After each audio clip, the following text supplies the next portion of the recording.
3-4 రకాల ప్రాబ్లమ్స్ ఉన్నాయి ఇక్కడ. ఫస్ట్ పేషెంట్ వెళ్ళగానే టెస్ట్ ఇమీడియట్గా టెస్ట్ చేసేసి సర్జరీ అంటున్నారు. ఇది నేను 2 కాదు 3 కేసులు ఇక్కడే చూసిన. అసలు ఆయనకు ప్రాబ్లం ఉందా లేదా చెప్పట్లేదు, ఏం చెప్పట్లేదు. సో ఇలాంటివన్నీ కూడా సంఘటనలు మా దృష్టికి చాలా వచ్చినాయి కాబట్టి మేము విత్ ఎవిడెన్స్ తోటి ఇక్కడ రావడం జరిగింది. సో అసలు ఇలాంటి సర్జరీలు, ఇలాంటి లేజర్ ట్రీట్మెంట్ అని చెప్తారు వీళ్ళంతా. బయటికి చెప్పడమేమో సర్జన్ ఏది వాస్కులర్ సర్జరీ అని చెప్పేసి బయట గూగుల్లో ప్రమోట్ చేస్తూ ఉన్నారు. ఇక్కడ ఏమంటారు లేజర్ ట్రీట్మెంట్ అంటూ ఉన్నారు. అంటే ఇక్కడ సర్జరీ చేయడానికి ఫస్ట్ ఆఫ్ ఆల్ ఈయనకు అర్హత లేదు. కానీ వాస్కులర్ అసోసియేషన్లో ఉన్నటువంటి కొన్ని లోపాలు ఏవైతే ఉన్నాయో వాటిని పెట్టుకుని వీళ్ళు ఈ ప్రొసీజర్స్ అన్ని చేస్తున్నట్టుగా చాలా స్పష్టంగా మనకు అర్థమవుతుంది. రెండోది ఇక్కడ ఈయన మహానుభావుడు చాలా విషయాల్లో ఏంటంటే వచ్చిన ఇప్పుడు ఆయన నోటి వెంబడి చెప్పిండు. మా దగ్గరికి ఈరోజు నేను 65 ఓపీలు చూసిన, దానిలో 20 రిజెక్ట్ చేసిన. అంటే 45 పేషెంట్లను సర్జరీలో ప్రిఫర్ చేస్తున్నది చాలా స్పష్టంగా ఆయనే చెప్పడం జరిగింది. ప్లస్ ఆయన యొక్క ఏది స్టాఫ్ ఎవరైతున్నారో వాళ్ళు ఇప్పుడు మా జర్నలిస్ట్ వెళ్తే అసలు స్కానింగ్ కాకముందే 600 రూపాయలు ఏది డాక్టర్ గట్టంగానే ఇమీడియట్గా మీకు సర్జరీ చేయాలని చెప్పేసి అంటూ ఉన్నారు. అంటే ఏ విధమైనటువంటి పరిస్థితితో అర్థం చేసుకోవాలి. ఈవెన్ ఇది సర్జరీ అయింది ఓకే 2,10,000 4 లక్షలు కట్టినాం అనుకోండి.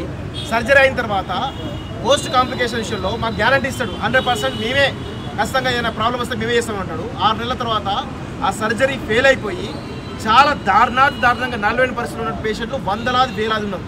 వాళ్ళ డీటెయిల్స్ అన్నీ కూడా మా దగ్గర ఉన్నాయి. ఇంకొక విషయం ఏంటంటే ఇక్కడ నుంచి సర్జరీస్ ఫెయిల్ అయినటువంటి వాళ్ళు ఎవరైతున్నారో వేరే హాస్పిటల్స్కు రోజుకు ఒక డాక్టర్ దగ్గర ఒక వాస్కులర్ సర్జన్ దగ్గర 4 కేసులు వెళ్తా ఉన్నాయి. నేను ఎంక్వైరీ చేస్తే నాకు తెలియని విషయం అది. సో ఇలాంటివన్నీ ఉన్నాయి. సో ఇదే సర్జరీకి వేరే హాస్పిటల్లో 1,50,000 అయిపోతుంది. ఇక్కడ మాత్రం 2,10,000. అది బ్లడ్ టెస్ట్లకు మళ్ళీ ఎక్స్ట్రా 19,000 రూపాయలు అంటారు.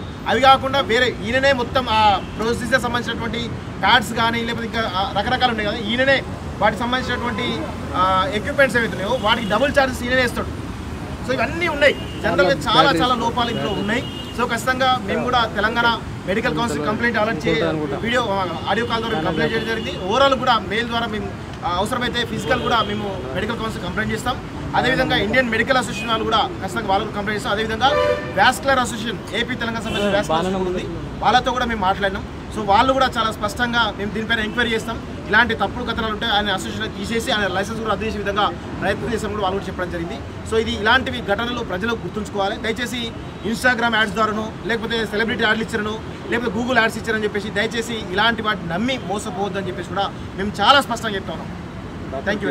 ఇప్పుడు డాక్టర్ పేరు వచ్చేసి డాక్టర్ రాజా వి కొప్పల, AVIS ఆవిస్ హాస్పిటల్ అని చెప్పేసి బంజారాస్లో ఉంటుంది.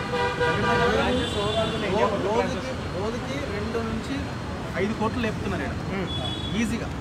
40 ఆపరేషన్స్ చేసిన 40 ఇంటూ 4 లక్షలు వేసుకున్నా కూడా దాదాపు 1,60,00,000 దాదాపు ఇన్ని డబ్బులు వాళ్ళ అకౌంట్లో వెళ్ళకపోతుంది. ఆలోచించండి సార్ ఎంత భయంకరమైన దోపిడీ జరుగుతుంది. ఇంకా మీద పడుడేగా ఇట్లాంటి వాటిని వదిలిపెట్టే సమస్య లేదు. ఖచ్చితంగా భవిష్యత్తులో ఇంకా మరిన్ని ఇట్లాంటివి వస్తాయి. చాలా జాగ్రత్తగా మీరు ప్రజల కోసం పనిచేయండి. ఇంకొకటి మనం గుర్తుపెట్టుకోవాల్సింది, చాలామంది అనుకుని వచ్చింది ప్రైవేట్ హాస్పిటల్ కదా వాళ్ళ బిల్లులు వాళ్ళు వేసుకుంటారు కదా అని అనుకుని వచ్చింది. ప్రైవేట్ హాస్పిటల్ అనేది ఉండదు. ప్రైవేట్ హాస్పిటల్ అంటే అవి ఒక ట్రస్ట్ కింద ఏర్పాటు అవుతాయి. గుర్తుపెట్టుకోవాలి. విద్య కానీ వైద్యం కానీ వ్యాపారం కాదు. భారత రాజ్యాంగం భారత చట్టాలు విద్య వైద్యం అనేది వ్యాపారం కాదు. వాళ్ళు కేవలం మేము సేవ చేస్తామనే దృక్పథంతోనే వస్తారు. సరే ఎంతో కొంత వాళ్ళ మెయింటెనెన్స్ కోసమో దానికోసమో తీసుకుంటే ఓకే, కానీ దోపిడీ చేస్తున్నారు. ఇవాళ హైదరాబాద్లో ఉన్న ఏవైతే హాస్పిటల్స్ ఉన్నాయో మెయిన్ హాస్పిటల్స్ 100,000 కోట్ల రూపాయలకి ఎదిగినాయి. సో దయచేసి ఇది గమనించాల్సిన అవసరం ఉంది. విద్య వైద్యం వ్యాపారం కాదు. ట్రస్ట్ల పేర్లతోని ప్రభుత్వం దగ్గర రాయితీలు తీసుకుంటూ ప్రజల సేవ కోసం వచ్చినటువంటి ఆ దిశగా పనిచేయట్లేదు. ఖచ్చితంగా ఎండగట్టాల్సిన అవసరం ఉంది.